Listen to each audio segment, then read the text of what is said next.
is Chechen warriors ready to defend Iran. The full story America doesn't want you to know. A declaration emerged on March 31st, 2026, that has fundamentally altered the strategic calculus of the US Iran conflict.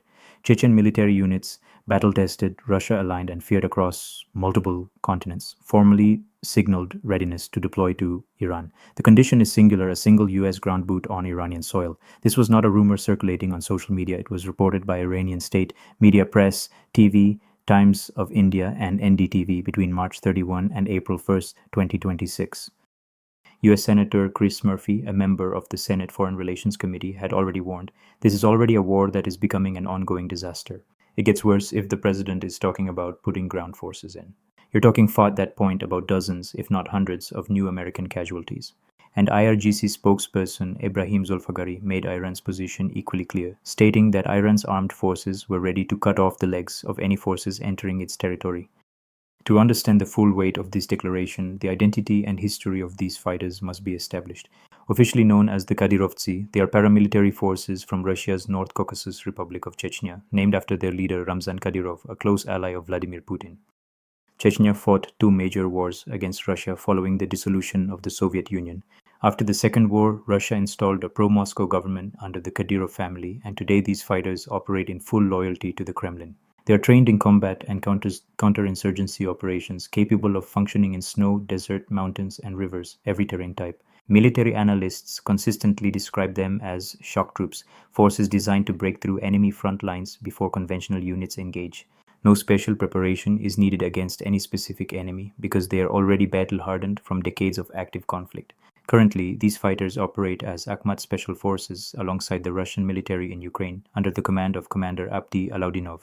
The same formations used as shock troops in Ukraine are now being discussed as a potential intervention force in Iran, a development that blurs the line between the Ukraine war and the Iran conflict in ways that no military planner in Washington anticipated. However, the Kadyrovtsy carry serious controversy. They have been accused of illegal killings, kidnappings, and torture of political opponents, and of targeting religious hardliners and LGBTQ people inside Chechnya.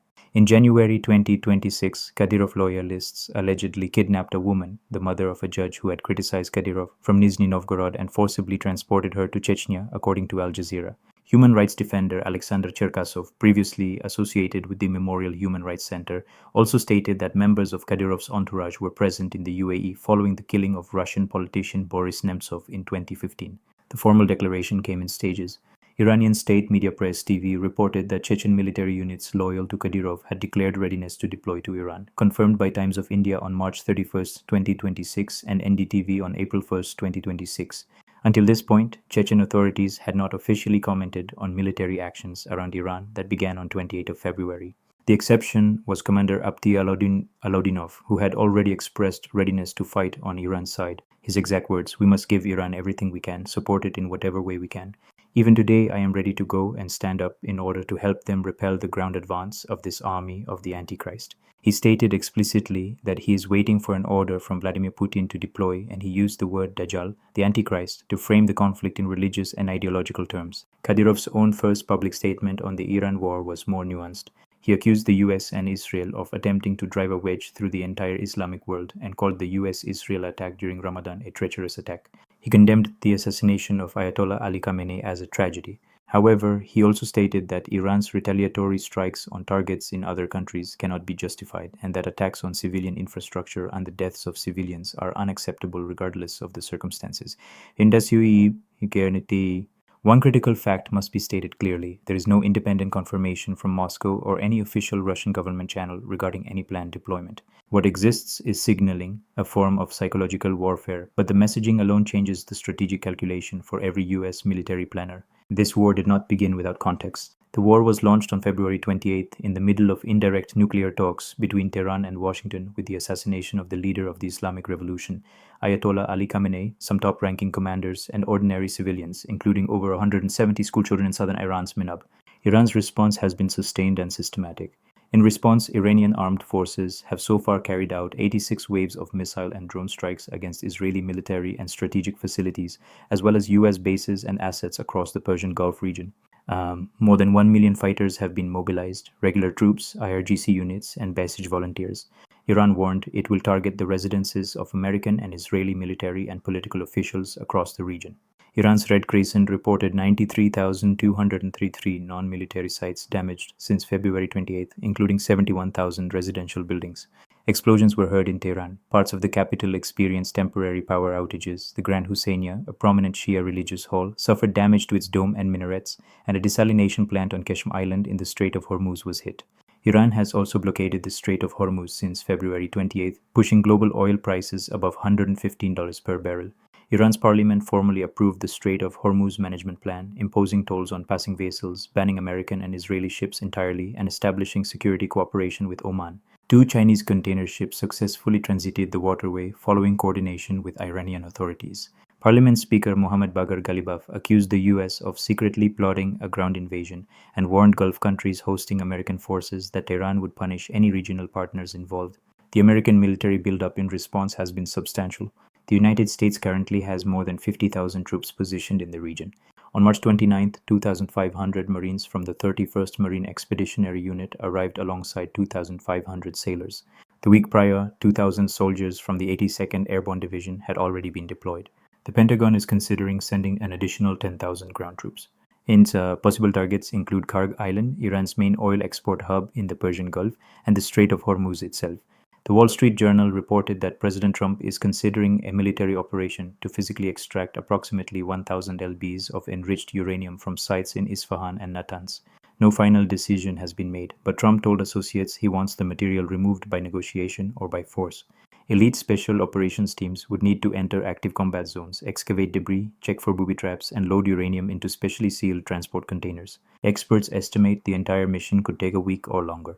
Trump indicated to aides he may wind down military operations within 4 to 6 weeks, even if the Strait of Hormuz remains closed, stating core objectives, weakening Iran's navy and missile capabilities, have been achieved. Israeli PM Benjamin Netanyahu stated the campaign had reached beyond the halfway point, but declined to give a timeline. Iran's official response to ground invasion threats was direct. The warriors of Islam have long awaited such actions. They will show that aggression and occupation lead only to the humiliating capture, dismemberment, and disappearance of the aggressors.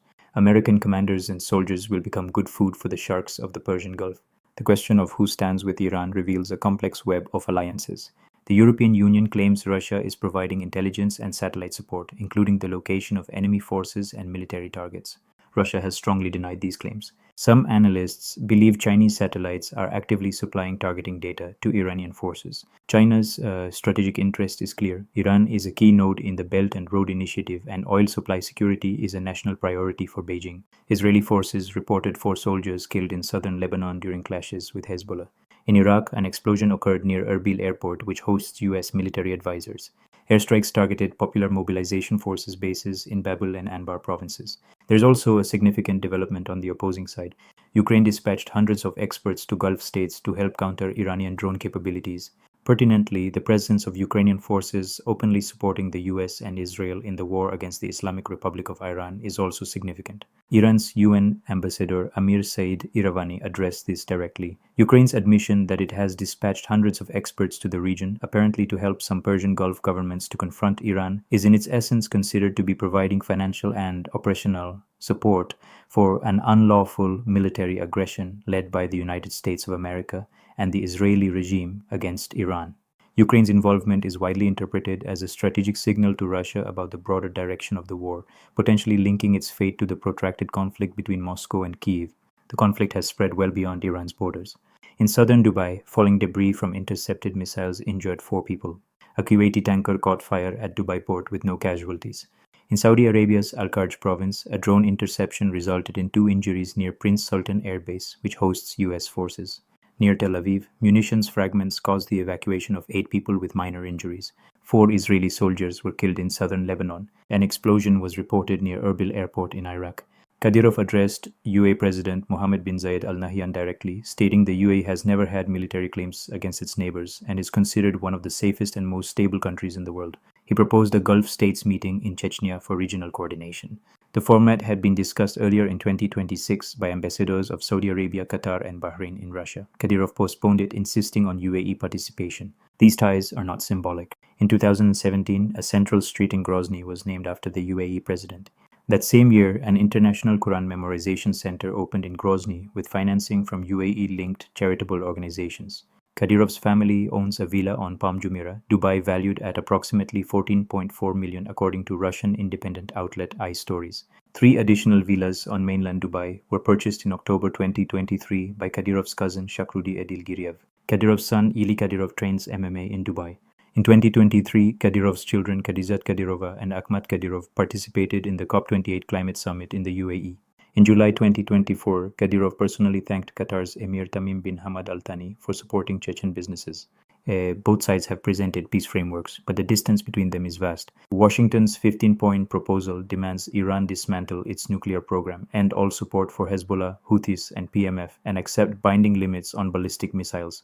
Tehran's counter-demands include full war reparations, Iranian control over the Strait of Hormuz, and the complete removal of all U.S. military bases from the region. Neither side is anywhere close to the other. With Marines assembling, paratroopers positioned, and a president openly discussing taking Iran's uranium, the next 30 days may look nothing like the last. Kadyrov's own position adds further complexity. According to iStories, Vazhnya Istory in March 2026, Kadyrov secretly sought security guarantees from various Middle Eastern leaders, motivated by concern for his health and his family's future. He attempted to keep these negotiations secret from the Kremlin. Russia's FSB discovered the talks and reported them to President Putin, leading to direct tensions between Moscow and Grozny. The central question this raises is Kadyrov acting on Putin's orders or pursuing his own agenda? He supports Sufism in Islam, distinct from Saudi Arabia's Wahhabism, yet positions himself as a loyal ally of Riyadh. His proposed Gulf meeting, insisted upon only with UAE participation, could be a genuine peace initiative or a move to expand his own regional influence independent of Moscow. Strategically, the Chechen announcement carries enormous weight, regardless of whether deployment occurs. The same Chechen formations used as shock troops in Ukraine could appear on a new front in the Gulf, blurring the line between the Ukraine war and the Iran conflict. If US troops enter Iran, Chechen fighters deploy, and Russia becomes technically involved. Two separate wars merge into a single catastrophic theater. The situation reflects an increasingly complex and interconnected conflict landscape where narratives, alliances, and accusations are rapidly evolving. The Strait of Hormuz blockade at 115 barrel remains Iran's most powerful non-nuclear strategic weapon. As tensions continue to rise, the possibility of additional actors entering the conflict, whether directly or indirectly, adds further uncertainty to an already volatile regional crisis. The conflict is also being framed in ideological terms that extend beyond military strategy. Commander Alaudinov used the word Dajjal to describe the forces he would oppose. Islamic tradition references black flag bearers from the east coming to aid the faithful. And Chechen fighters coming from the east present a striking parallel to that symbolism. A request was made to the new pope to support the war as fighting for Jesus. The pope refused, stating that Jesus' teaching was not about waging war on others.